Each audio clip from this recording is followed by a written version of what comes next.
ഇന്നത്തെ പ്രൊമോ വളരെ ത്രില്ലിംഗ് ആണ്. ഓരോ ദിവസവും പ്രേക്ഷകരെ മുൾമുനയിൽ നിർത്തുന്ന ആകാംക്ഷഭരിതമായ എപ്പിസോഡുകളാണ് മഴതോരും മുമ്പേ സീരിയൽ ചരിത്രത്തിൽ തന്നെ ആദ്യമായിട്ട് പ്രേക്ഷകരെ ഒരുപാടിട്ട് ടെൻഷൻ അടിപ്പിക്കാതെ ആ ഒരു മെയിൻ ഭാഗങ്ങൾ പെട്ടെന്ന് കാണിക്കുന്ന ഒരു സീരിയൽ തന്നെയാണ്. അതിന് യാതൊരു സംശയവും വേണ്ട.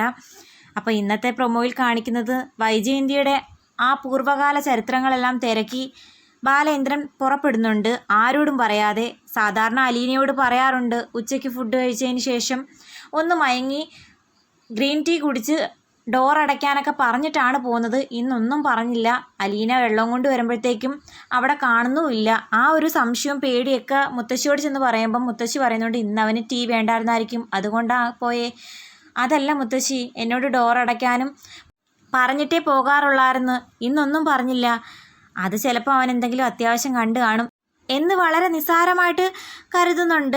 ആഗ്രയിലുള്ള വൈജയന്തിയുടെ അറിയ കഥകളെല്ലാം ബാലേന്ദ്രൻ അലീനയുടെ ഫോൺ സംഭാഷണം ഉണ്ടായിരുന്നല്ലോ രേവതിക്കുട്ടിയായിട്ട് സംസാരിച്ച ആ കാര്യങ്ങളെല്ലാം കേട്ട് ആ ഡൗട്ടിനെ തുടർന്ന് അന്വേഷിച്ചറിയുന്നുണ്ട്. പോയി ഒരുപാട് സമയം കഴിഞ്ഞിട്ടും ബാലേന്ദ്രനെ കാണുന്നില്ല.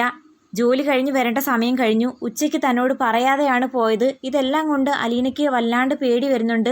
ഈ വിവരം എത്രയും പെട്ടെന്ന് മനുവിനെ വിളിച്ചു പറയുമ്പം മനു ചോദിക്കുന്നുണ്ട് അതിനവിടെ വല്ല പ്രശ്നം ഉണ്ടായിരുന്നോ? എൻ്റെ അറിവിലൊന്നുമില്ലെന്ന് പറയുന്നു. മാത്രമല്ല അവിടെ നടന്ന കാര്യങ്ങളൊക്കെ പറഞ്ഞു കൊടുക്കുകയും ചെയ്യുന്നു. വൈജയന്തി ആണെങ്കിൽ ബാലേന്ദ്രനെ കാണാഞ്ഞ് ടെൻഷൻ അടിച്ച് അങ്ങോട്ടും ഇങ്ങോട്ടും നടക്കുന്നതായിട്ട് കാണിക്കുന്നു. യാതൊരു സമാധാനവും ഇല്ല. സത്യങ്ങളൊക്കെ കണ്ടുപിടിച്ച് നമ്മുടെ ബാലേന്ദ്രൻ വൈജയന്തിയുടെ മുമ്പിൽ തോക്കും ചൂണ്ടി നിൽക്കുന്ന ആ ഒരു സീനുണ്ട്. അതായത് വീട്ടിൽ തിരിച്ചു വന്ന് വൈജയന്തിയുടെ കുറേ കാര്യങ്ങൾ ചോദിക്കുന്നുണ്ട്.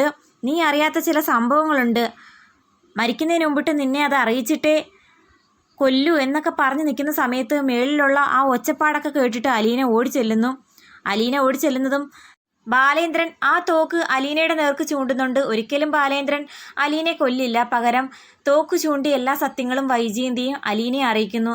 രണ്ടുപേരും പരസ്പരം മൂടി വെച്ചിരുന്ന സത്യങ്ങളുണ്ടല്ലോ.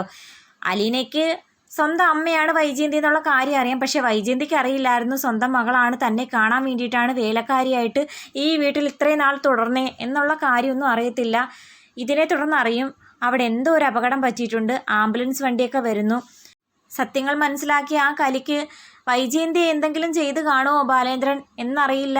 എന്തായാലും പ്രേക്ഷകർക്ക് അധികം ബുദ്ധിമുട്ടുണ്ടാക്കാതെ എത്രയും പെട്ടെന്ന് കഥയുടെ ബാക്കി ഭാഗവും അറിയാൻ പറ്റും. അപ്പം ടെൻഷൻ അടിക്കേണ്ട. വീഡിയോ ഇഷ്ടമായാൽ തീർച്ചയായിട്ടും സപ്പോർട്ട് ചെയ്യാൻ മറക്കല്ലേ കൂട്ടുകാരെ.